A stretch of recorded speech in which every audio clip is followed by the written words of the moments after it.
demiurge. So you read all these Gnostic texts about the demiurge, the dark lord of this earth that created the physical world. Then in Egypt, this polarity was referred to as Set, and Set was shown contrasted with Horus, and actually there would be an empowerment of the pharaoh by both Horus and Set when the pharaoh would take the throne.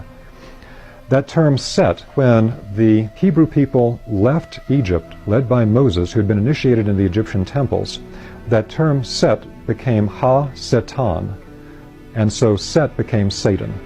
Now Ha-Satan is a Hebrew term meaning the adversary, and so it means that this is a being that has an adversarial relationship to the human being. And so that's where we then got the concept in the West of Satan. Again, this is a dark type of being, very different from the Luciferic beings as beings of light. Now this idea of holding the balance between these two types of beings is something that plays out in everyday life. And it's a constant dynamic process for every human being. If we were to strip away the veil, we would see that these invisible Luciferic and Ahrimanic beings are influencing our consciousness at all times to go to one direction or the other, just as the beneficial beings are also connecting with us. And in the ancient temple science, it was understood that our connection to these beings was purely through resonance. When we think in a particular manner, when we feel in a particular manner, all of our thoughts, all of our feelings, all of our internal states have an energetic quality to them, and they will resonate like an antenna with qualities of the exact same type in the other worlds.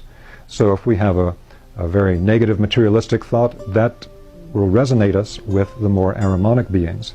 If we get a type of emotional striving to have only ecstatic process in our life and is completely spiritual without ever having to do the dishes or wash the car, then that will connect us more to the Luciferic types of beings. And then of course things that are more of a grounded nature to the central pillar. And that's again a direct depiction of three different types of spiritual beings that one interacts with.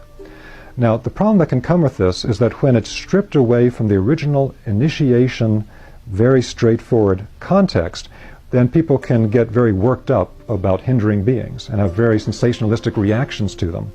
But it's something like if you were to be told that you have 10 billion germs on your skin right now, and you do, you have billions of germs on your skin right now, but if your biological landscape is healthy, it doesn't matter. You're going to be fine. So if you don't get all freaked out about it, it's just the way things are already working before you even knew about it. We're influenced by these types of beings all the time. We are like fish that live in an ocean that don't know there's any water.